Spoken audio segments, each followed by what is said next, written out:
Pessoal, estamos de volta com mais um Na Cola, o podcast do Bora Conversar Política, iniciando mais uma temporada. E a gente trouxe o primeiro convidado para vocês, um cara que está fresquinho assim no governo.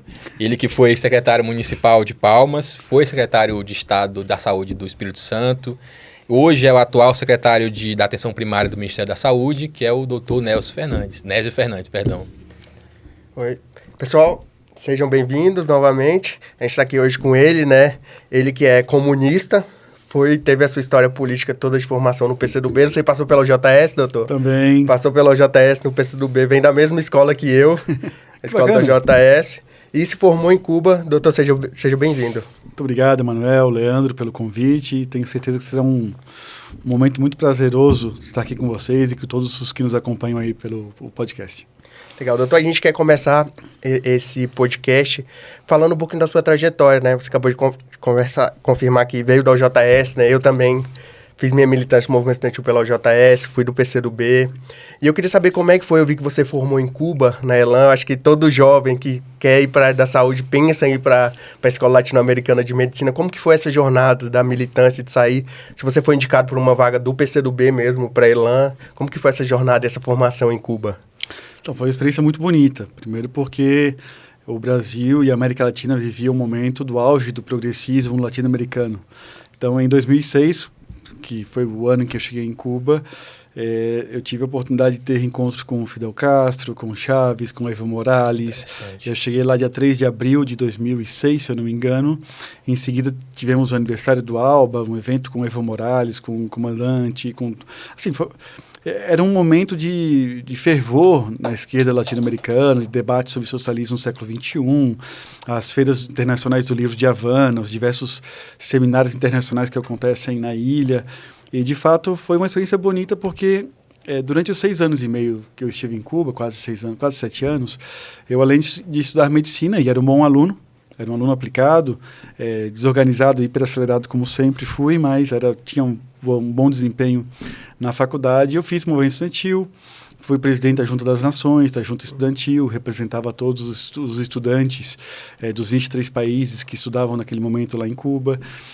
Nós vivemos em Cuba, na ELAM, os 2 primeiros anos da faculdade, que é o chamado período pré-clínico de ciências básicas, numa antiga escola militar da Marinha Cubana. E aí nós só podemos sair no final de semana, de segunda a sexta fechado.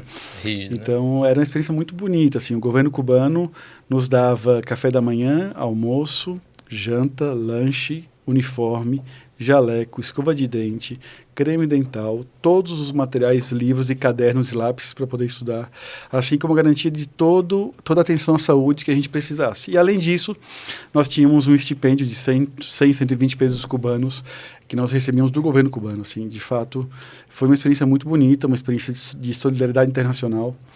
O povo cubano, ele me lembrava muito, Emanuel, os brasileiros dos anos 80, do interior.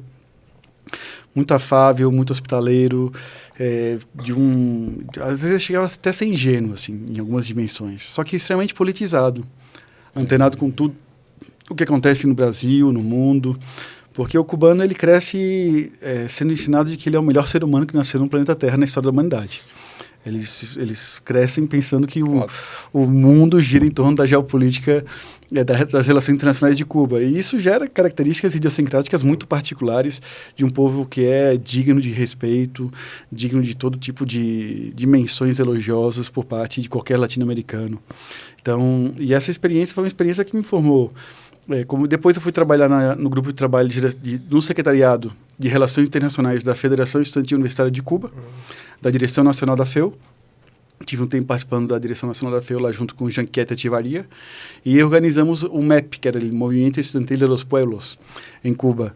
E aí agrupava estudantes de estrangeiros e cubanos de diversas universidades, não só das ciências médicas lá em Havana. Fizemos encontros nacionais, participava da Rede de Educadores Populares, tinha vínculo com a Igreja Batista Martin Luther King, que é quem organiza a Rede de Educadores Populares em Cuba. Então foi uma experiência muito rica, antidogmática, uma experiência dialética, uma experiência onde ter vivido uma formação econômico-social diferente nas condições que Cuba resistiu foi, de fato, talvez assim, forjou em mim algumas convicções políticas e espirituais bem particulares. Uma outra dúvida sobre essa formação. A gente sabe que Cuba ela tem uma formação em medicina preventiva muito forte, né? O que você acha que você trouxe dessa formação para aplicar hoje no cargo que você está de secretário? Manuel, eu acho que tem muita confusão com esse assunto. Porque o que Cuba tem de preventivo é um poderoso sistema de saúde com uma grande capacidade de assistência, extremamente capilarizado e muito bem organizado, desde a atenção primária, a atenção ambulatorial especializada até os hospitais. Cuba, aquela noção que a gente tem de medicina preventiva, de dar palestra, de fazer alguns exames de rastreamento, não é isso que tem em Cuba. Cuba tem um médico de família a cada 1.000 habitantes. Você quer chegar numa unidade básica de saúde para ser atendido, você chega na recepção, pergunta quem que é a última pessoa? Aí alguém responde, sou eu e vou atrás daquela pessoa ali. Aí você espera ser atendido. Não tem recepcionista, não tem técnico de enfermagem, não tem acolhimento e classificação de risco. Aí depois o médico chega na porta e pergunta, quem que é a próxima pessoa? Assim, discutir com um cubano acolhimento e classificação de risco, algumas categorias que a gente discute no Brasil com muita intensidade, com muita paixão no âmbito da saúde pública, não tem sentido. Num plantão, no corpo de guarda de um hospital, você não tem recepcionista, não tem enfermeiro. São 5, 6 consultórios, tem lá os estudantes de medicina, os médicos, vão no corredor, pergunta, quem é a próxima pessoa? Aí vem a próxima pessoa e o próprio médico preenche os dados, avalia e faz toda a conduta. E um sistema onde, se você precisa fazer uma ressonância, você tem a ressonância. Se precisa fazer um cateterismo, você faz o cateterismo. Se precisa ter um atendimento com fisioterapeuta, você tem um fisioterapeuta. E sem informatização, os cubanos sabem qual que é o hospital que atende ele em cirurgia geral, qual que é o hospital que atende ele em urologia, de acordo ao bairro e à equipe de saúde da família que ele está vinculado. Tem todo um itinerário muito bem organizado, muito bem estruturado em todo o país. E todos os espaços de serviços em Cuba são espaços de ensino. Então você vai numa unidade básica, tem lá um residente, tem lá um preceptor, tem um aluno do terceiro ano, do primeiro ano, tem um interno também, tem estudantes de enfermagem. Então é um sistema de saúde totalmente desenhado na lógica de serviço-escola.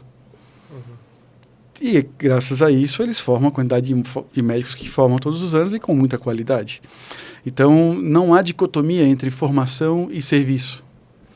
Não há dicotomia entre você garantir acesso universal a todos os jovens cubanos a poderem estudar a carreira que quiserem, medicina, enfermagem, fisioterapia, psicologia, e ter um sistema de saúde preparado para receber e garantir essa oferta a todos os jovens cubanos. Então, eu confesso para você que foi uma experiência muito bonita, e esse conceito de medicina preventiva é preventivo por quê? Porque tem muito acesso.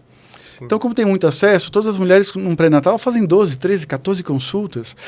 Tem uma vigilância muito fina de garantir que nenhuma gestante chegue no momento do parto com infecção urinária. Eles eliminaram a transmissão de sífilis, de hepatites, assim, dentro da gestação.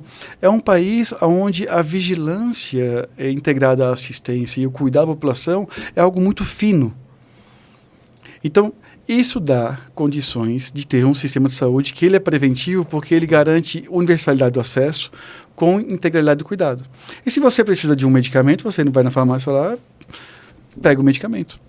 Diferentemente do Brasil, que as pessoas demoram para ir no hospital porque sabem a burocracia que é, a demora que é, o trabalho que é, e ficam postergando isso. Lá não, né? Lá ela tem um acesso fácil, simples, sem burocracia. Não, tudo muito simples. Inclusive, a infraestrutura das unidades são muito simples, assim, são infraestruturas típicas de um país subdesenvolvido, bloqueado, que tem todas as condições econômicas que tem em Cuba. Só que o evento humano que acontece nesses espaços... Qualidade do serviço prestado. Né? É algo diferenciado. Eu lembro que eu estive em 2017 com a minha esposa em Cuba. Aí eu todo preocupado, assim, todo ansioso. Falei, olha, não te escandaliza com as condições do hospital. O hospital é um hospital simples e tal. E ela, quando chegou lá, ela falou, não, Nézio, você estava equivocado. Você plantou uma impressão pior do que eu imaginei que era. Isso aqui está muito melhor que grande parte dos hospitais do interior do Brasil. Ela já morou em 11 estados do Brasil. Então ela conhece mais o Brasil do que eu, que já visitei muitos estados, mas morei somente em 3 estados. E de fato, assim, comparando com aquilo que nós temos no Brasil, a infraestrutura de serviço de saúde do sistema cubano, ela tem muito a ensinar à América Latina, aos povos, mas foi um sistema de saúde construído a partir de um processo revolucionário, a partir de um processo de alto grau de centralização e em dimensões territoriais que não se assemelham em nada às dimensões do Brasil, às características da história do nosso país. Então, não dá para copiar o modelo cubano. Sim.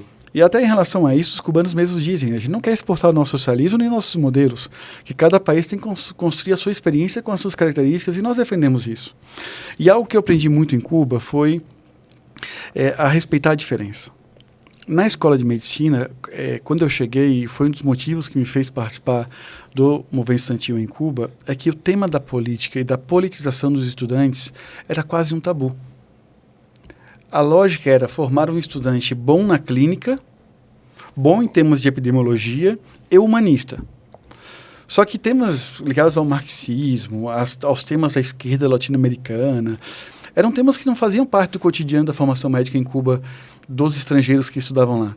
As pessoas, inclusive, às vezes alguns detratores dessa experiência de não, vamos para lá para aprender a ser militantes, vamos para lá para aprender a ser guerrilheiros. Ao contrário, assim, em certa medida até meio laranja, assim, vamos dizer assim, no sentido que não era uma formação com uma intencionalidade de politização dos seus estudantes. E aí, a partir do movimento estudantil, eu e um grupo de estudantes montamos o SEMES, o Centro de Estudantes pela Medicina Social, e depois o Grupo Semidieiro de Ideias, e organizamos os congressos estudantis, nos vinculamos à Cátedra de História e Medicina, que era uma cátedra que tinha na faculdade, e passamos a organizar seminários, fóruns, trovas, eventos culturais, para gerar espaços de politização dos estudantes. Então, a gente fazia isso em paralelo. Não era institucionalizado. Inclusive, os cubanos diziam, olha, aqui a gente tem estudantes que vêm de países de direita, de extrema-direita, de todo tipo, e aqui todo mundo vai ser tratado igual, acolhido igual. O comandante Fidel tem um acordo com os países de não dar formação política para quem vem para cá. Então, assim, e aí eu vivi isso, assim, foi uma experiência rica, virtuosa, tenho muita saudade, né, muita saudade, porque foi uma época de muita gente linda que eu conheci, da América Latina inteira. Então, quando eu fiz movimento estudantil lá, conheci colegas da Guatemala, Belize, dos Estados Unidos, tinha um companheiro de Portugal que estudava conosco lá também, da Argentina, do Uruguai. Então, foi um momento também de encontrar com muitos temas ligados à história da América Latina que no Brasil a gente desconhece. Então, assim, e isso, de fato, deu uma experiência diferenciada. Eu fiz 6 anos de fisioterapia no Brasil, acabei não me formando por conta um pouco dessas 3 siglas que você citou aí, ao JS. Acabaram faltando 3 matérias para me formar em fisioterapia. Caramba, mas na fisioterapia eu acabei estudando reforma sanitária, movimento da humanização do parto. Fui para Cuba para ser obstetra, queria trabalhar com humanização do parto. Aí acabou que no meio do caminho encontrei a medicina da família, a medicina social, acabei enveredando por outra rama aí da medicina. Mas quero só te dizer que a experiência de ver no socialismo, nas condições cubanas, no século XXI, foi uma experiência virtuosa, antidogmática, sem nenhum tipo de utopia, sem nenhum tipo de paixão cega aos problemas, às dificuldades. Hoje eu não julgo nenhum cubano que possa, por algum, ser tratado como desertor ou não. Reconheço que a migração é um fenômeno da história da humanidade, que é do ser humano, são dos processos históricos, e acho que a gente precisa cada vez mais se reconhecer como pares. O senhor falou muito assim, em relação a essa experiência positiva que você teve, né, na medicina cubana, enfim, na formação que você teve em Cuba.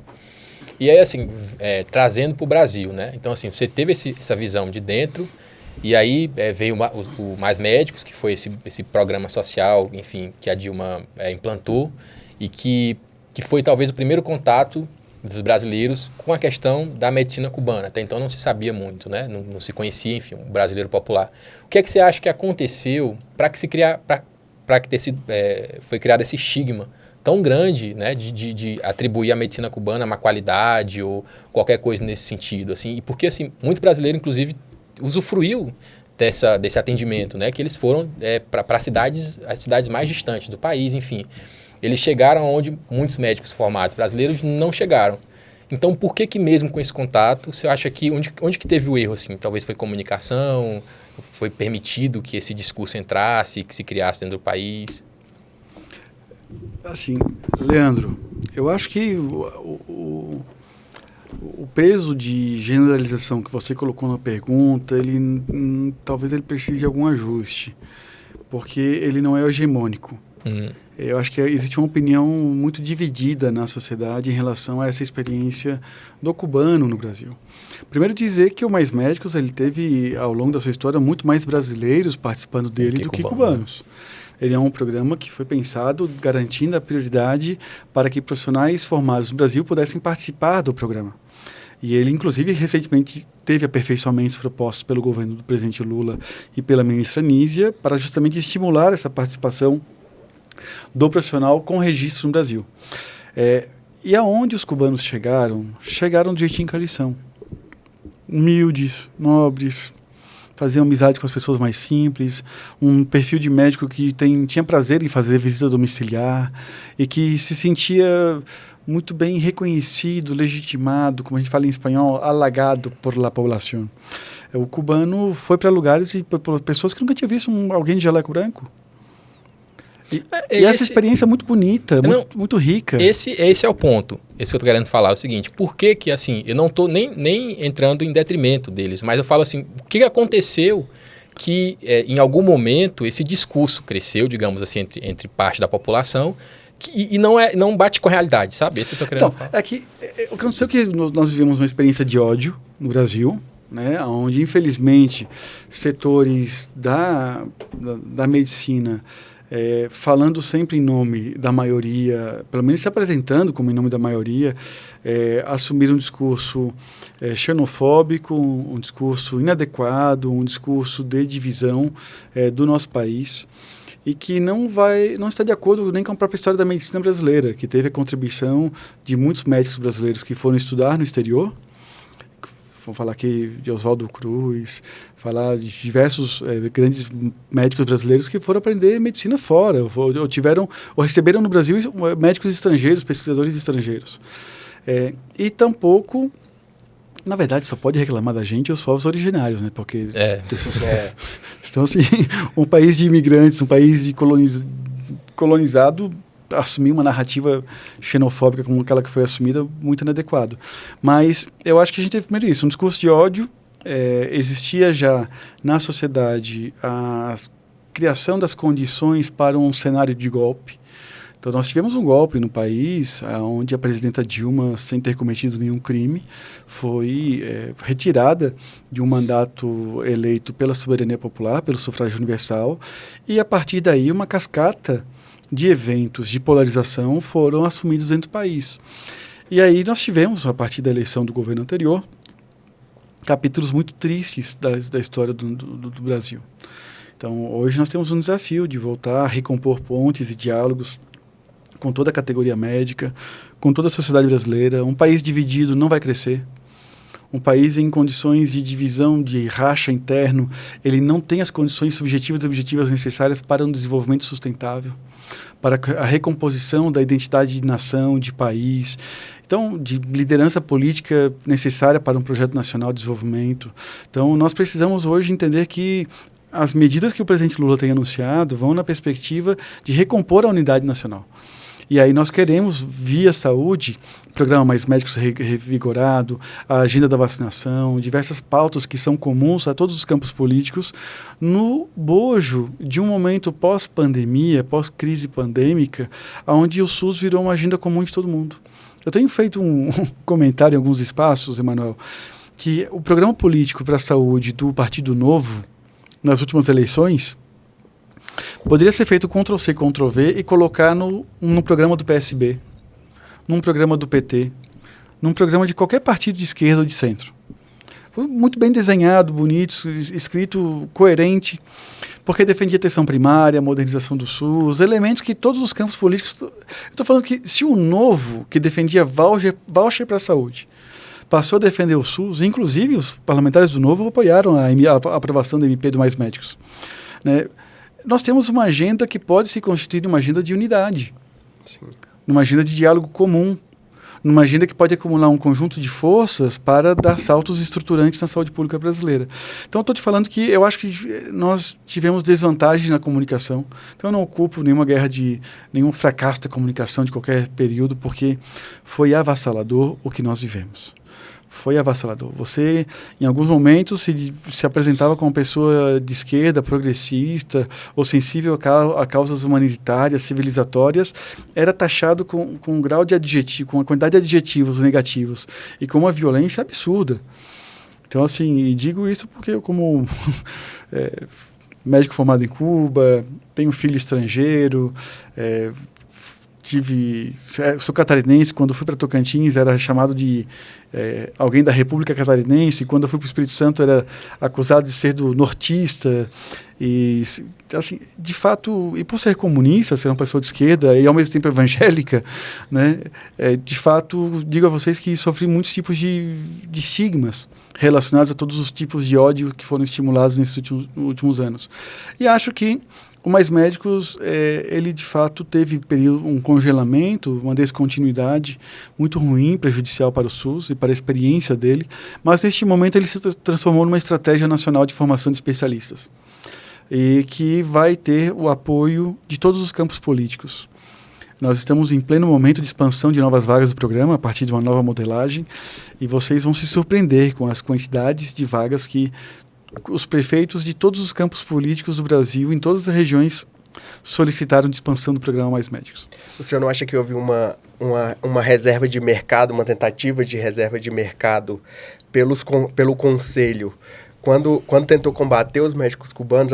Eles vêm aqui meio que roubar o nosso trabalho, que de certa forma a gente sabe que tem alguns profissionais que não querem ir para o interior, não estão no direito deles. Mas não houve uma tentativa de reserva de mercado? Você fala, não, a gente vai criticar, vai tentar bombardear o programa para não trazer médicos do exterior. Eu acho que não, porque o mercado que não está disputado não pode ser reservado. Essas vagas ocupadas por profissionais não com autorização para o exercício da medicina no exterior e que participam na qualidade de intercambistas do Mais Médicos, com um registro temporário para atuar somente no âmbito do programa, eles ocupam vagas que já foram oferecidas para profissionais com registro no Brasil. Então, isso não é um mercado. Isso é um excedente. Quase que uma... Isso é um espaço rejeitado. E, Emanuel, eu, como falo em Cuba, não corro luta com isso. Eu não brigo mais com esse assunto. Eu acho que o brasileiro que tem registro no Brasil, ele tem que ser respeitado na decisão de morar numa cidade com boa qualidade de vida. Ele tem que ser respeitado na decisão de trabalhar numa capital, num grande centro, numa cidade de 20 mil habitantes. Porque existe uma situação de pleno emprego médico no Brasil. Um recém-formado com 6 meses de graduação está ganhando 20, 30 mil reais por mês. Não existe categoria superestrutural no âmbito das convicções, da metafísica, de concepções positivistas, românticas, utópicas, que vão confrontar e se sobrepor a uma realidade objetiva do mercado. Então, eu não brigo e não critico e não condeno os brasileiros com registro que não querem trabalhar lá nos Yanomamis. Eu acho que a posição deles tem que ser respeitada. Do mesmo jeito que a gente precisa respeitar quem é um profissional que tem registro para exercer medicina no exterior, que está disposto a participar do programa durante 4 anos, atendendo os Yanomamis, indo para o interior do Brasil, morar durante 4 anos numa cidade de 2, 3, 4 mil habitantes, e atuar como médico dentro de um programa que vai permitir que a gente consiga aproximá-lo mais do SUS e garantir acesso ao longo de um período de especialização daquele profissional. Então, eu acho que todo mundo ganha para todo mundo, né? Se a gente se respeitar. Sim. Todo mundo ganha se a gente conseguir entender o lugar de cada um e evitar, talvez, algumas expectativas que são mais românticas do que realistas. Então, eu acho que o Brasil ainda vai precisar, durante muitos anos, ter essa figura do intercambista para poder preencher espaços de atendimento médico na atenção primária em diversos lugares. Acho que o Brasil tem desafios enormes no âmbito da capacidade de ampliar a oferta de especialização para os médicos.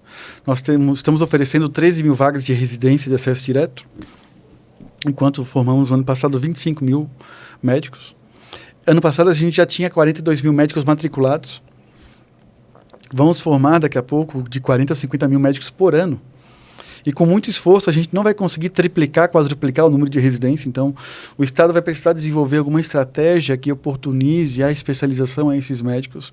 E nós acreditamos que a residência de medicina da família e comunidade precisa ser valorizada, ampliada, ser estimulada a ter profissionais participando dela, assim como o programa Mais Médicos, como uma grande estratégia que poderá permitir em 10 anos, em 2033, o Brasil ter 100 mil médicos de família e comunidade titulados. E este é um dos temas centrais do novo programa Mais Médicos. A ministra Nízia entendeu e nos encomendou uma reformulação do programa que dialogasse com as características de hoje do mercado médico e das necessidades do SUS. Em Cuba, na Espanha, em Portugal, na Inglaterra, nos países que adotaram a medicina de família como um requisito para atuar na atenção primária, eles definiram um modelo que foi diferente do Brasil, que nós adotamos que para atuar na atenção primária bastaria ser generalista recém-formado. E foi assim desde o início da Política Nacional de Atenção Básica. Nós acreditamos que neste momento nós precisamos criar as condições para ter carreira médica no SUS, para médicos titulados em medicina da família e comunidade.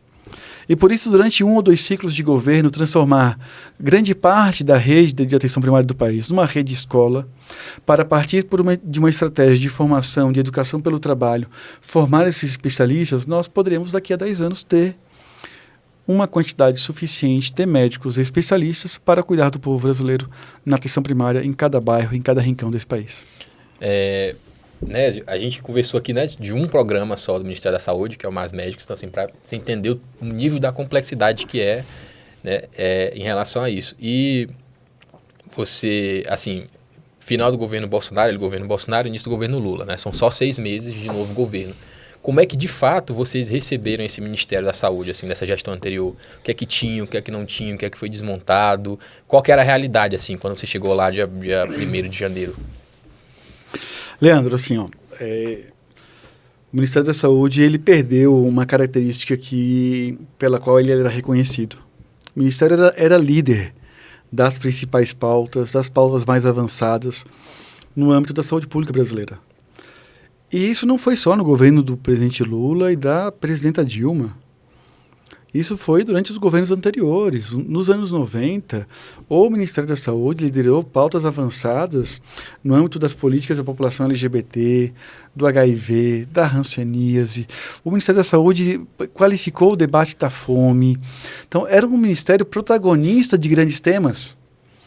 Inclusive, nós sempre reconhecemos que um assunto avançado, uma agenda civilizatória, emancipatória, primeiro ganha espaço na saúde para depois ir para outras políticas. Essa característica, ela se perdeu. Se perdeu porque nós vivemos um federalismo de confrontação. Nós tivemos, independente da boa vontade de ex-ministros da saúde que foram ministros ao longo dos últimos 4 anos, em alguns temas contribuir, qualificar as discussões, todos eles tinham um teto muito baixo. Eles tinham assuntos desautorizados. Ter vivido para ver a cena de um ministro sugerir e colocar em consulta pública a necessidade de ter ou não prescrição médica para vacinar crianças é de um absurdo, é de um fenômeno sem qualquer noção com a realidade do século XXI, desculpa. Então, assim, de fato independente, eu desenvolvi uma amizade muito grande com o Nelson Teich, que foi ministro durante 28, 30 dias ali do governo Bolsonaro. Um gentleman, uma pessoa nobre, de um decoro, de uma qualidade técnica, alguém de valores muito sinceros em relação à saúde pública. Ele não ia conseguir se mexer um dia a mais além dos 30 dias. Tinha uma amarra ali que não deixava. Né? Eu disse a ele um dia, olha, o Brasil perdeu a grande chance de ter um enfrentamento muito mais assertivo com a sua liderança. No entanto, todo mundo sabia que o teto que ele tinha fazia com que ele tivesse que ficar de joelho e nem conseguia andar. Porque era um teto baixíssimo. Então, nós tivemos os grandes temas e grandes temas necessários para salvar vidas e enfrentar uma pandemia de proporções inimagináveis, proibidos dentro do governo federal. Tutelados. quando eu cheguei no Ministério da Saúde, eu fui visitar todos os setores da atenção das SAPs, foi um fenômeno comum a todos os encontros, pessoas chorando, se sentindo aliviadas. Quando eu falei assim, olha, agora nenhum tema aqui está sob tabu, nenhum tema está sob tutela, retorna-se a liberdade de pensamento e crítica e de produção no âmbito do Ministério da Saúde. As pessoas se emocionavam. Então, o Ministério da Saúde, de fato, ele viveu um período muito triste da sua história. Eu não culpo os ex-ministros como se fosse uma coisa deles, de uma alma malvada ou algo. Eu me refiro a uma cena do contexto da política nacional e de que o comando do Executivo e da República, independente da qualidade do ministro que estivesse lá, não teria condição nenhuma de fazer um trabalho razoavelmente decente, qualificado. O ministro não podia elogiar os governadores, o ministro não podia elogiar os prefeitos que adotavam medidas assertivas no enfrentamento da pandemia. O ministro era convidado todo o tempo a falar mal de secretários de Estado e secretários municipais de saúde, a reproduzir a narrativa do presidente da República. Então, e aí os cortes financeiros, que graças à PEC da transição, recomendações que criminalizavam o aborto legal no Brasil, que criminalizavam a mulher, assim, uma quantidade de temas pequenos, documentados, registrados nas notas técnicas do Ministério da Saúde. Então, a sorte que muitos desses documentos ficaram só na gaveta, ou só num PDF lá no site do Ministério, porque não tiveram a capacidade de implementação daquelas concepções malucas e retrógradas que a gente tinha plasmado naqueles documentos. Houve uma reação, assim, para quem estava nas secretarias municipais e secretarias estaduais de saúde, né, em relação a essa regressão que estava acontecendo no Ministério, né? Então, assim, a gente percebia que, de repente, cada um por si, digamos assim. Óbvio que houve uma união ali entre os secretários e tudo, mas assim, para evitar que aquela regressão chegasse até... Porque você tinha um problema para resolver. A pandemia era real, então a internação era real, a medicação era real, a vacinação era real, então houve meio que essa correria, né, que ficou desnorteada, sem um líder específico que tradicionalmente sempre foi o Ministério da Saúde. O Brasil perdeu uma grande chance de viver uma experiência de unidade nacional nunca visto antes na sua história. O Brasil perdeu uma oportunidade. Os governadores e prefeitos não estavam interessados em brigar com o presidente da República. Eu lhe falo isso com muita sinceridade, com muita honestidade, com um desejo, com uma frustração daquilo que a gente viveu. O Renato Casagrande era um dos articuladores do Fórum dos Governadores e era muito sincera a posição de querer compor, de querer acertar no conjunto e ter o Ministério da Saúde e o governo federal ajudando o país e não ajudando o vírus. O inimigo não era a União, né? Era o vírus. Era o vírus, e isso era muito claro. Tanto que governadores de partidos de direita, inclusive da base do próprio presidente da República, do ex-presidente da República, fechavam posições unificadas no Fórum dos Governadores e no CONAS em relação a críticas às posturas adotadas naquela época no Ministério. Então, não há que se dizer de que houve por parte dos governadores e prefeitos, dos secretários de Estado ou municipais de saúde, uma opção política pela beligerância, pelo conflito, pela divisão. Nós, ao contrário, temos no SUS uma cultura de unidade administrativa que os nossos temas e problemas comuns sempre diluem as divergências ideológicas. No SUS a gente consegue dialogar muito bem entre diferentes. Então, e isso atrapalhou muito o enfrentamento da pandemia, ajudou o vírus a ceifar a vida de milhares de brasileiros e nós poderíamos ter tido um desfecho muito diferenciado. O CONAS, a entidade a qual eu presidi, ela não tinha posições divididas. As posições que nós assumíamos dentro da entidade eram unânimes entre os secretários. Não eram majoritárias, eram unânimes. E isso um conselho que tinha 13 governos, tinha 27 governos de 13 partidos diferentes. E eu confesso a vocês que todo mundo sabe que a esquerda não era hegemonia nos governos estaduais naquele período. Então, de fato, assim, nós... resistimos com muita coragem, cada secretário de Estado, cada prefeito, sob condições, com as particularidades de cada Estado. No Espírito Santo, o Casagrande tomou decisões precoces, apostou na ciência, apostou nas vacinas. Hoje o Espírito Santo tem a mesma quantidade de leitos de UTI adulto que a Alemanha, na proporção por leitos por 10 mil habitantes. Nós tínhamos 630 leitos de UTI antes da pandemia no SUS, temos 1.200 agora.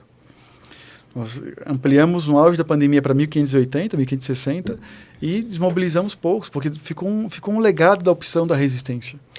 Então, assim, nós tínhamos 600 equipes da família, estamos em 1.200 equipes. Em plena pandemia, expandimos a atenção primária. Se criou uma agenda paralela, né? O CONAS da questão da saúde, paralela à agenda do Ministério da Saúde. Infelizmente, né? Mas eu estou dizendo que aquilo que a gente fez no Espírito Santo não foi a mesma experiência de outros estados. Que cada um adotava uma estratégia própria. O Brasil poderia ter adotado, na expansão rápida, intra-pandemia, da atenção primária, uma das medidas de resposta à pandemia. Mas não foi isso o que aconteceu. O Brasil poderia ter apostado, ainda em 2020, numa rápida expansão de leitos, na aquisição de medicamentos, na recomposição do nosso complexo econômico e industrial da saúde, mas não, eram sempre medidas atrasadas. Houve muito dinheiro para leitos? Houve. Teve muita habilitação de leitos? Teve. Mas sempre depois de meses de discussão, de pressão, de convencimento, e sempre com uma resposta tardia. Então, eu lamento muito. A própria vacinação, né? Ela houve, mas com pressão, com tudo, enfim. Que ela realmente apareceu, porque foi atrasada. Isso ficou claro para todo o povo brasileiro que, se dependesse da opinião do chefe da República, era só deixar pegar o vírus, que o vírus ia imunizar todo mundo. Imunização de rebanho, né? Entendeu? Em relação à questão das pautas civilizadoras, o senhor até abordou um tema que foi a questão do aborto legal, né? E a gente tem um outro tema que ele também é um tema que deve ser debatido socialmente. E eu queria saber como que o Ministério da Saúde ele vai abordar o tema do aborto legal e da transexualização, que é um tema que está em alta e que as pessoas estão conversando, discutindo bastante. O Ministério da Saúde não tem, em nenhum momento, em nenhum assunto, opiniões de ocasião. Nós temos opiniões e posições baseadas nas políticas já estabelecidas. O Brasil, desde a década de 40 do século passado, já tem estabelecido que, em algumas condições, o aborto é legal. Sim. Em algumas condições, uma criança de 10 anos não é uma mãezinha se ela foi estuprada e tem uma gestação em desenvolvimento. E essa gestação, ela pode ser recusada por opção dela, dos tutores, e ser autorizado o abortamento em condições legais. Isso não diz respeito a uma opinião do Ministério da Saúde. É uma política já definida legal. Há 70, 80 anos. O abortamento em condições que representam um risco de vida. Então, você tem, de fato, já políticas que estão definidas, que não precisam ser debatidas nem rediscutidas, porque já está estabelecido. Então, nós entendemos que aquilo que está estabelecido, o Ministério da Saúde precisa estruturar, executar, garantir bom desempenho, garantir acesso, cuidado, para proteger vidas. Então, no processo de transexualização é igual. Já existe uma política nacional estabelecida, existem padrões de ciência que definem as indicações, os protocolos. É um assunto já internacionalmente pacificado e que já estão incorporados dentro do sistema de saúde. Então, o Ministério da Saúde irá se orientar sempre por aquilo que está estabelecido e criando um ecossistema dentro das instituições de ensino superior, de ensino e pesquisa, da sociedade civil organizada, dos fóruns internacionais e multilaterais, o ambiente de liberdade de pensamento, de construção, de atualização dos protocolos e das políticas. Então, para poder contextualizar bem esse tema, dizer que nós vamos implementar aquilo que está estabelecido no ordenamento legal. No ordenamento legal e nas políticas que já são vigentes no âmbito do país. E temos, por exemplo, a Federação Brasileira de Médicos e Médicas Obstetras e Ginecologistas tem posições das sociedades médicas claras sobre esses assuntos. Não são opiniões do AFEBRASGO, do Ministério da Saúde, são posições avançadas da sociedade civil, do setor médico. Então, e nós vamos dialogar com esses setores, nós não vamos proibir nem perseguir esses setores. Então, esse é o ambiente republicano. Esse é o ambiente de transformar as agendas da saúde em agendas de união nacional, de diálogo, de pautas organizadas do ponto de vista técnico, científico, respeitoso. O que nós não vamos transformar o Ministério da Saúde em uma instituição que deve garantir cuidado integral, universalidade do acesso, que vai emitir um documento dizendo que tem que ser investigada a mulher que foi estuprada, que fez um aborto. Isso não compete, isso não está estabelecido em uma política. Isso é uma improbidade administrativa verdadeira, em todos os sentidos. Então, nós não iremos jamais adotar esse tipo de postura, e por isso, os documentos que dialogavam com esse tipo de postura foram revogados, foram tornados sem efeitos ainda no primeiro mês de governo. E quais são os desafios depois desses 4 anos do governo Bolsonaro para implementar essas políticas essas pautas civilizatórias? Implementar o que já está na lei, reimplementar, né? Retornar como que o que está na lei, o que está no ordenamento legal. É porque faz parte de uma pauta civilizatória, de uma pauta emancipatória, garantir que no Brasil não se morra por doença imunoprevenível. Faz parte de uma pauta emancipatória de trazer o SUS constitucional à vida do povo brasileiro, você ter um país onde alcance a mortalidade infantil que tem em Portugal. Menos de 5 mortes por 100 mil nascidos vivos. Menos de 30, 20, 15 mortes por 100 mil nascidos vivos entre mulheres. O Brasil, em Roraima, tem alcançou em 2021, se não me engano, 257 mortes maternas a cada 100 mil nascidos vivos. Padrão de países extremamente subdesenvolvidos, sem sistema de saúde público universal nenhum. É parte de uma agenda civilizatória, emancipatória, uma proposição de fortalecer a regionalização dos cuidados perinatais. Garantir que cada macro-região de saúde do Brasil tenha leitos de terapia intensiva neonatal, leitos de risco habitual, de alto risco obstétrico, tenha plena cobertura de atenção primária, acesso a medicações e a métodos contraceptivos. Essas agendas civilizatórias e emancipatórias são agendas comuns aos campos da direita, do centro, da esquerda. São agendas que a gente consegue construir em torno delas pontes com muita tranquilidade. E aí nós temos no pós-pandemia um momento muito único, onde o Sistema Único de Saúde ele tornou-se um ponto de consenso entre todos os campos políticos e na sociedade, nos órgãos de controle. Tem uma espécie de um namoro. Mas eu acho que se a gente não der resultados rápidos em 2 ou 3 anos, esse encantamento ele pode começar a ter uma decomposição. Então, aproveitar este momento, sob a liderança do presidente Lula, da ministra Anísia, que é alguém que vem do sanitarismo clássico, da defesa da saúde pública, que reconhece que o êxito da saúde depende também, além das medidas internas, do êxito da economia, da superação da desigualdade social, da determinação social da saúde. É um período de oportunidade para a gente poder acertar nas decisões de primeiro ano de governo, para poder em 2, 3 anos ter resultados a apresentar e fortalecer esse pertencimento do povo e das instituições com o SUS. O corpo técnico do Ministério da Saúde, acredito eu, que esteja a 110 por hora, digamos assim, em trabalho, tudo, para tentar recuperar aquele campo perdido ali, né? Mas, assim, o senhor, enquanto secretário, o senhor tem visto já, após 6 meses, assim, mudanças efetivas? Por exemplo, o brasileiro, em determinado momento, ele começou a questionar coisas que a gente pensava que estava pacificado no país, como, por exemplo, a vacinação. A gente viu baixas taxas de vacinação e tudo por recusa, porque a gente teve uma degradação dessa política durante esses 4 anos. Assim, o senhor já consegue ver os resultados sendo colhidos em relação a isso, assim, essa volta à normalidade?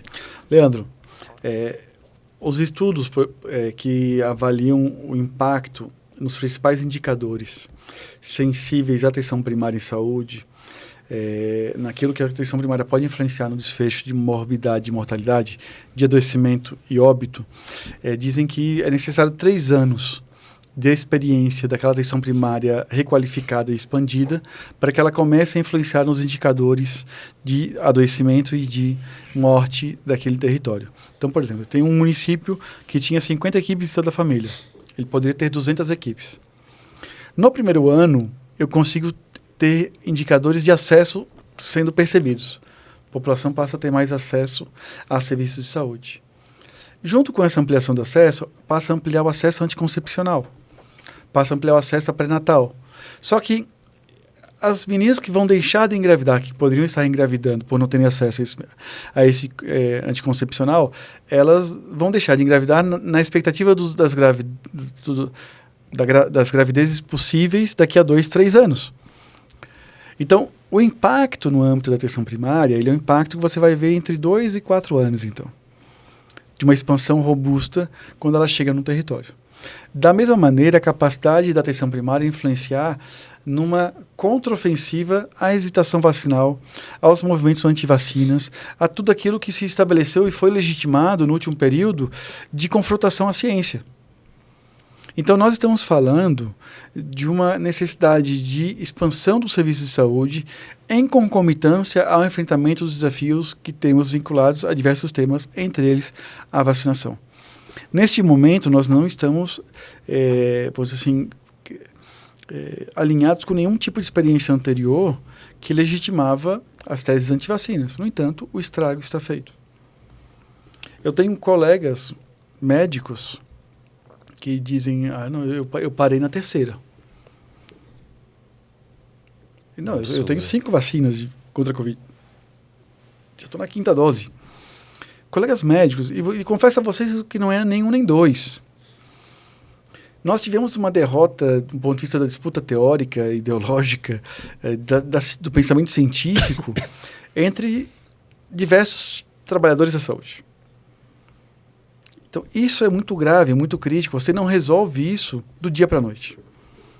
No entanto, nós estamos retomando, sim, uma velocidade maior de vacinação do que tivemos ao longo da tendência de queda sustentada que foi reconhecida nos últimos anos. Nós interrompemos essa tendência. Estamos recuperando essa capacidade de alcançar mais pessoas com a vacinação. No entanto, a quantidade de irmãos do povo evangélico do qual eu participo que tem medo da vacina é gigantesca. E nós, no meio evangélico, por exemplo, temos mecanismos de legitimação ideológica e de discurso muito bem construídos. Quando um irmão que vai pregar, ele fecha o olho com um violão tocando e fala, Senhor, que não seja eu que fale, mas que o Senhor fale por meio de mim, e está todo mundo em silêncio orando junto, o que ele falar a partir daquele momento ali, daquele momento de alto grau de concentração, de atenção, tem um peso muito maior do que um card que o Ministério da Saúde solta no Instagram do Ministério para falar que vacinas salvam. Tem um peso muito maior do que 2, 3 encontros por ano que um cidadão pode ter numa unidade básica de saúde com um médico. Porque aquela influência ideológica, ela é diária. Porque é na célula, é no culto no domingo, é no cotidiano da comunidade. E nós precisamos reconquistar o povo evangélico, acreditar na ciência, identificar que a vacinação é uma bênção divina, que é um instrumento de vida, é um instrumento de proteção contra fenômenos do mal. Então, não é simples enfrentar isso quando a gente tem uma penetração política muito grande em alguns setores de atores antivacinas nesse meio. E que influenciam até setores da comunidade médica, de profissionais de saúde. Então, eu estou falando que a gente ainda não conseguiu dimensionar bem o tamanho do problema, é isso que eu acho. Mas tem alguma proposta para conseguir adentrar o Ministério adentrar esses setores? Claro, em janeiro e fevereiro a ministra lançou o Movimento Nacional pela Vacinação, já reconhecendo que a superação desse desafio não iria competir somente a colocar milhões em propaganda na TV, mas transformar isso num movimento da sociedade, das instituições, onde vai poder pegar o povo do terreiro, o povo evangélico, o povo católico, o povo carismático, o povo ateu, qualquer pessoa de qualquer bandeira, LGBT, todo mundo na agenda da vacinação, como uma agenda comum. E por isso nós lançamos, por isso a ministra lidera hoje no Brasil o Movimento Nacional pela Vacinação. Por isso ela tem tido encontro com religiosos, por isso ela tem tido encontro com setores da sociedade dos mais diversos campos. O CRM, os diversos CRMs, o CFM, sociedades médicas estão muito mais engajadas agora do que antes nessa agenda da vacinação. E, de fato, o que a colega Etel Maciel, que de maneira encantadora lidera a Secretaria de Vigilância e Ambiente, a SVSA, no Ministério da Saúde, colocou em algumas entrevistas dela que é necessário, inclusive, ver em que medida algumas posições organizadas e estruturadas merecem ser criminalizadas. Como crimes contra a saúde pública, como estelionato, como incitação, crimes de epidemia. Porque existem movimentos financiados, estruturados, organizados, que militam contra a vida.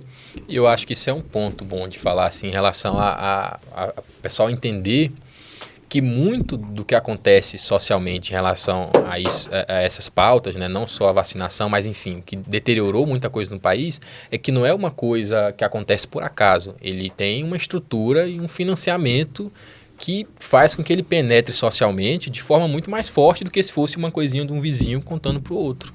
E não é um movimento que acontece só no Brasil, né? É um movimento que a gente vê que está no mundo inteiro, né? Os antivax estão aí em todos os cantos e cada vez mais aparentemente estruturados, né? Para combater esse tipo de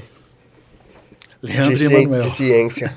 Eu participei como representante do CONAS de uma audiência pública na sede da Organização Pan-Americana da Saúde no Brasil, que é uma agência da Organização Mundial da Saúde, vinculada à ONU, para discutir com representantes convidados pelo governo ter que combater teses anti-vacina. Os representantes convidados pela liderança do governo na Câmara estavam naquela audiência falando horrores, absurdos contra as vacinas. E nós tendo que rebaixar e ter que discutir categorias que não são respeitadas em nenhum lugar do mundo no âmbito da ciência, com atores convidados pelo governo anterior. Então, assim, foi uma cena muito triste de viver na sede da Organização Pan-Americana da Saúde. Então, isso não vai acontecer no nosso governo. Porque nós temos um presidente que se vacina, que dá exemplo. Nós temos um presidente que acredita na saúde pública, na administração pública. Nós temos uma ministra que lidera o Brasil numa agenda emancipatória, uma agenda que acredita no Sistema Único de Saúde e na necessidade de reposicionar o Ministério da Saúde na liderança pela consolidação do SUS. Então, a cena é outra. E a gente vai ter... E eu queria aqui fazer uma sugestão. Eu estou me autoconvidando para vir aqui final do ano que vem. Pode deixar que vai voltar antes, Posso vir antes, mas eu quero só dizer o seguinte, que antes. Final do ano que vem, nós vamos poder apresentar para vocês aqui, no final do ano que vem, os maiores investimentos em valores financeiros totais na história da atenção primária brasileira. Final do ano que vem, nós vamos colocar aqui para vocês os números da quantidade de equipes de saúde da família, equipes multiprofissionais, de saúde bucal, de todo um processo extremamente reestruturante da saúde pública brasileira que nós estamos liderando neste momento no Brasil. Em Deus eu confio, os demais me mostrem os números.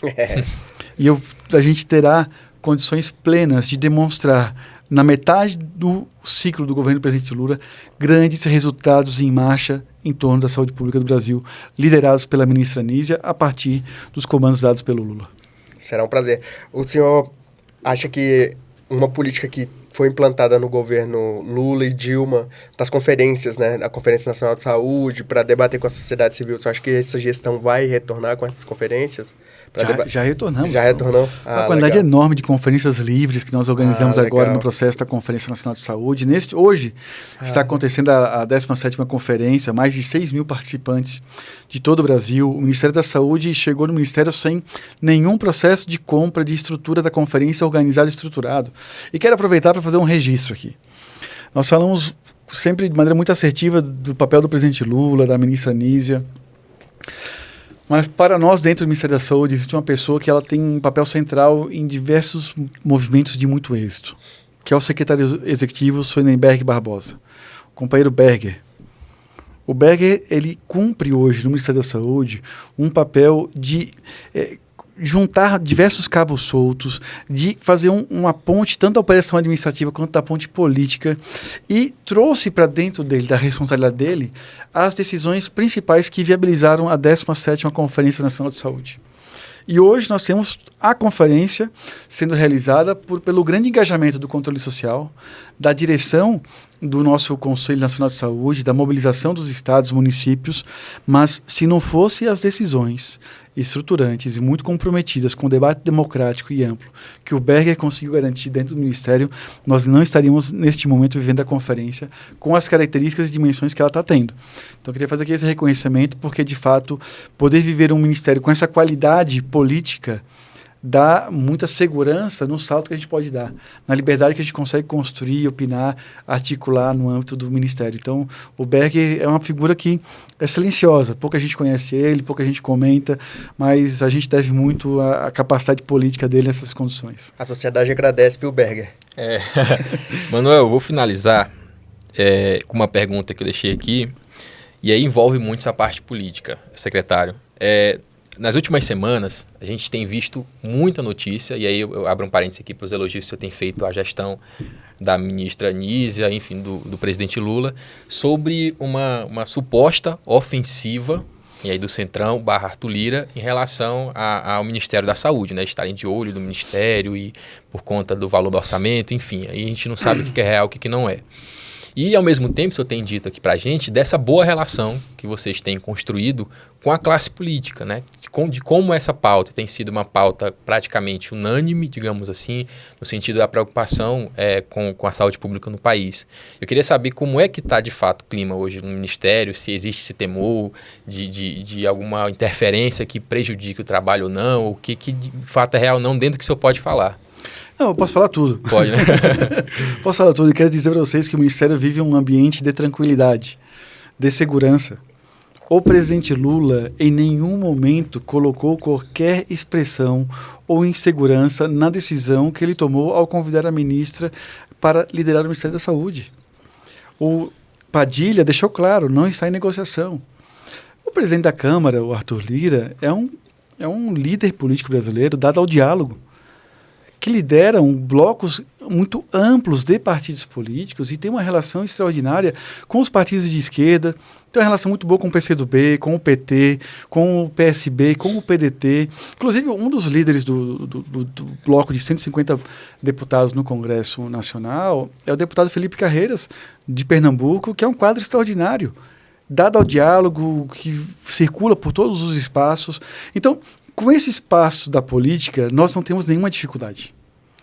Que possa existir pressão aqui, acolá, negociações, nós não temos nenhuma dificuldade com isso, porque isso é um fenômeno próprio da vida política, da disputa por espaços.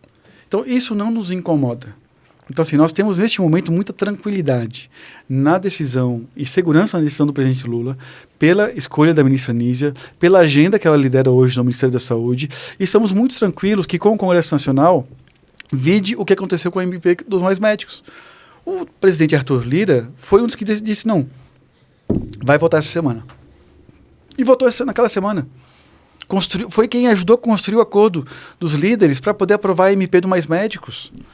Então, nós não temos nenhuma dificuldade com uma relação extremamente republicana, democrática, aberta, franca, com o Congresso Nacional. E que faça um registro aqui do Pacheco. O Rodrigo Pacheco, ele se constitui hoje, na liderança do Senado brasileiro, talvez um dos maiores presidentes que o nosso Senado já teve. Com uma qualidade de conteúdo, de habilidade política, de concertação, de relação com o judiciário, de relação com os órgãos de controle, com a sociedade, com um equilíbrio muito habilidoso, muito hábil na composição de diálogo com todos os senadores de todos os campos políticos. Então, nós vamos ter muitas agendas que vão avançar no Brasil graças a essa capacidade de liderança do nosso presidente Pacheco. E, sem dúvida nenhuma, o presidente Arthur Lira tem mais 1 ano e meio de gestão pela frente. Nós podemos construir, nesse 1 ano e meio de mandato ainda do Arthur Lira à frente da Câmara dos Deputados, uma agenda extraordinária em torno daqueles temas que eu coloquei um pouco antes. O Arthur é a favor de expandir o acesso aos cuidados às mulheres e às crianças no Brasil. Ele é a favor de expandir a cobertura de atenção básica no Brasil. Essas agendas são agendas comuns, nossa e deles. E o presidente Lula chamou a isso. Chamou uma agenda de união nacional. Então, nós não temos dificuldade com essa agenda. Uma parte dessa polêmica, ela acaba sendo assumida como uma pauta da imprensa, da agenda dos noticiários todos os dias. Então, tem de tudo aí. Mas, que respondo de maneira bem pragmática, objetiva e rápida. O ambiente de tranquilidade e de muita estabilidade. A gente está chegando aí a 1h e 59 minutos aqui. Eu quero agradecer a sua presença, falar pra gente foi um prazer ter você aqui, trazendo mais informação, né? A gente precisa que as pessoas se informem mais e essa informação chegue nas pessoas. E esperando você aqui de novo, com os avanços, né, da sua secretaria aqui para apresentar pra gente esses dados do que realmente tem sido feito e dos resultados que foram gerados. Então é um prazer recebê-lo aqui, eu agradeço bastante. Leandro. É isso, também agradeço muito a sua presença aqui. O secretário, acho que 1 hora deu para a gente entender não só como está o Ministério, mas quais as perspectivas para o futuro, o que está sendo trabalhado, qual que é a visão que o secretário que comanda uma pasta tão importante dentro do Ministério da Saúde tem de visão mesmo de política pública da saúde. E eu desejo para vocês uma ótima gestão, que sejam aí anos de muita produtividade e estamos aqui à disposição sempre que você quiser dialogar, tá bom, secretário? Eu agradeço muito o convite, esse espaço. Deus os abençoe muito e quero que a gente consiga aí garantir que o bom papo da política cada vez menos seja permeado por ódios, por estigmas e que ele possa ser tão gentil e qualificado como foi esse tempo com vocês. Obrigado, doutor. Pessoal, é isso. Foi mais um Na Cola. Obrigado pela presença. Não esqueçam de curtir, compartilhar, mandar para os amigos o nosso canal. Se inscrevam no nosso canal do YouTube. É isso, pessoal. Até a próxima. Tchau, tchau.